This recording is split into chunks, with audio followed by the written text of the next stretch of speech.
Bom, então, com a descoberta da radioatividade, muitos estudos foram feitos para saber as características dessa radiação, que até então era pouco conhecida lá no início do século XX. Então, aqui nessa representação esquemática aqui, bem simples, só para a gente ver algumas características, isso aqui é um bloco de chumbo, tá? Pb, chumbo, e a função disso é limitar a saída da radiação. Esse elemento vermelhinho aqui pode ser, por exemplo, rádio, urânio, polônio, ou seja, é alguma coisa radioativa, é um elemento radioativo, certo? Esse elemento radioativo, ele emite radiação e esse desenho na frente, esse anteparo aqui na frente, a função disso é apenas alinhar o feixe da radiação. Aí essas emissões radioativas vão passar entre duas placas carregadas eletricamente, uma negativa e a outra positivamente. E foi observado o seguinte: uma parte dessa radiação que passa aqui se desvia para o lado da placa negativa, uma parte dessa radiação se desvia e vai para o lado da placa positiva, e uma parte dessa radiação passa direto, praticamente sem sofrer desvios. Tá? Então, em relação a cargas, a gente já pode, através do experimento, perceber que tem uma parte da radiação emitida que não tem carga, ela é eletricamente neutra, tem uma parte da radiação que tem carga negativa, ou seja, algo que foi atraído para o lado positivo do campo elétrico que foi aplicado, e uma parte da radiação que tem carga positiva, tá? E foi deslocado para o lado negativo. Foram dados nomes. A emissão positiva é a partícula alfa. A emissão negativa é a partícula beta. E a emissão neutra não é uma partícula, é uma radiação chamada de radiação gama. Outros estudos foram feitos para se descobrir questões relacionadas à massa, mas aqui eu já dei uma ideia, né?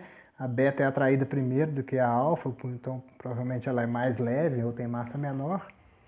Mas, em resumo, a partícula alfa, ela tem carga positiva.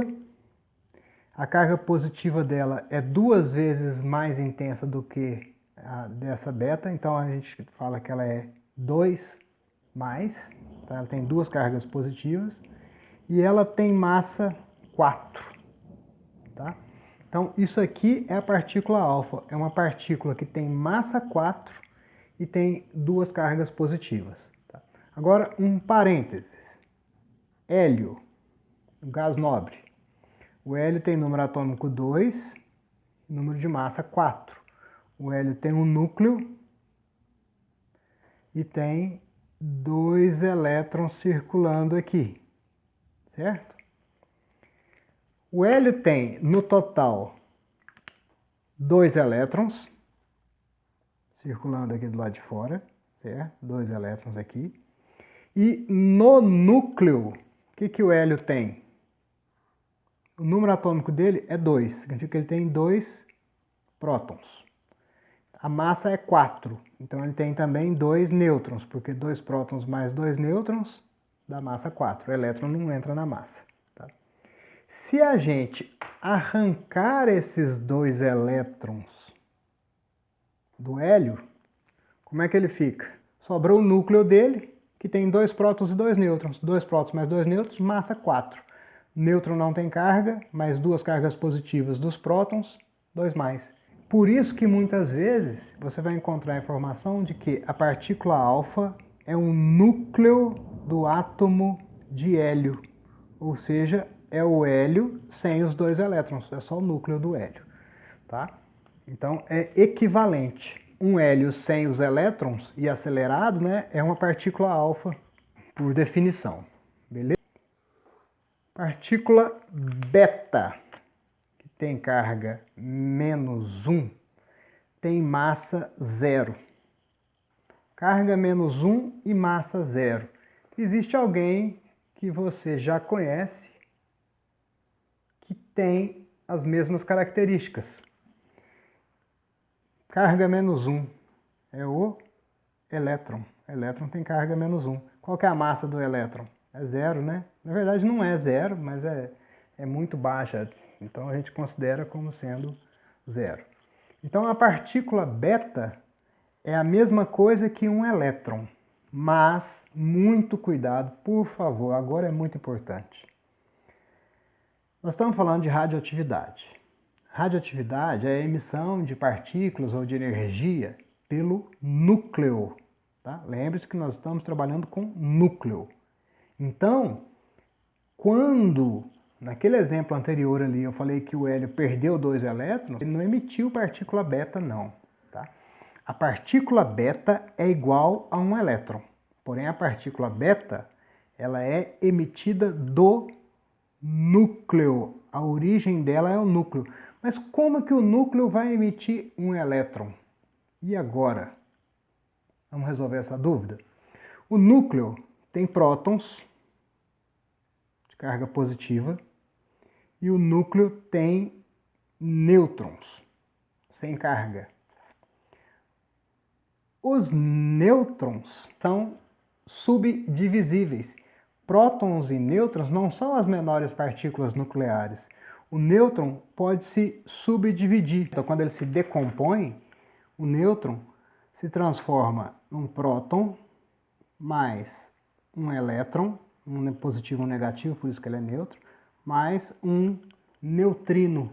Tá? Vou usar a letra grega ni aqui para um neutrino, tá? Que é uma outra pequena partícula de carga zero e de massa zero. O que é importante para a gente agora é que a partícula beta é esse elétron proveniente de um nêutron.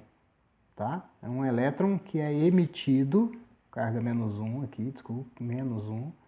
É um elétron que é emitido quando um nêutron sofre um decaimento radioativo, se transformando em próton. Temos também a radiação gama. É uma onda eletromagnética que tem carga zero, carga a gente escreve em cima à direita, e tem massa zero, e é uma radiação eletromagnética.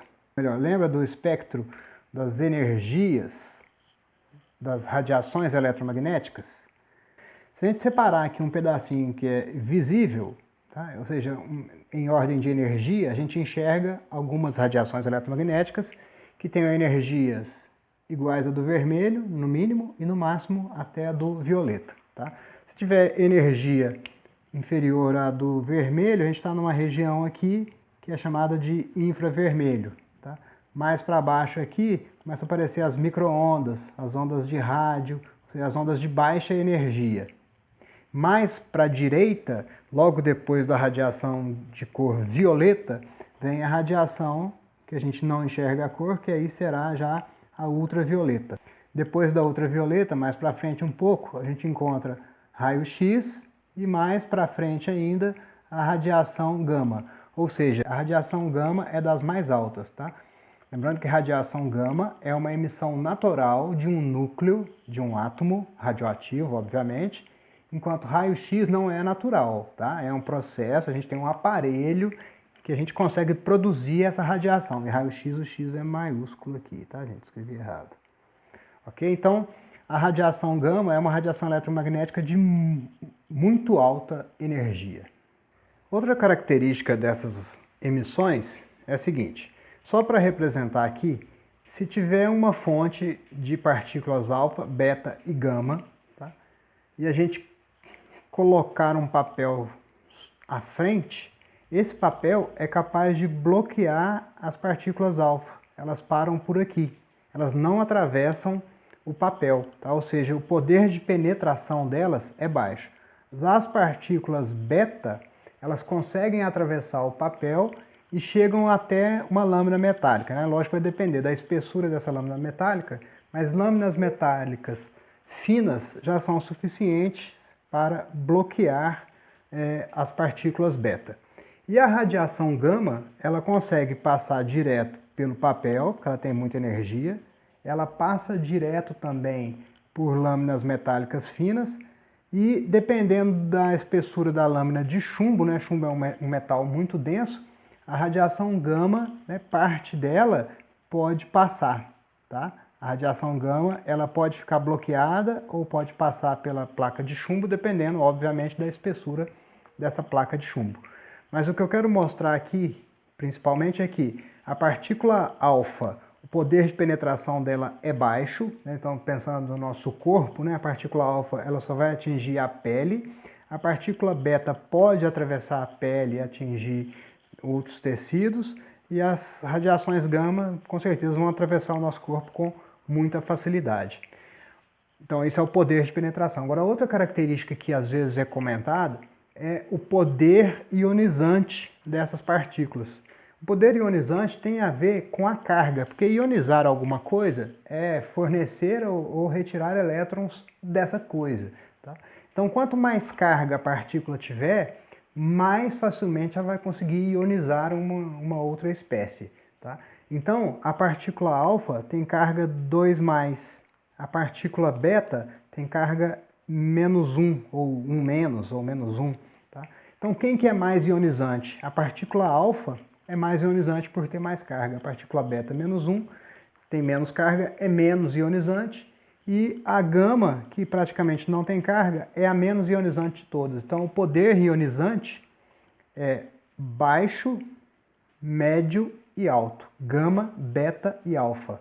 Gama é baixo, beta é médio, alfa é alto. Tá? Porém, né, o efeito que essas radiações pode causar no nosso organismo depende, além do poder de penetração e do poder ionizante, depende também da intensidade da emissão, né, dessa fonte aqui que está emitindo, quanto ela emite por unidade de tempo, e do tempo realmente em que se ficou exposto.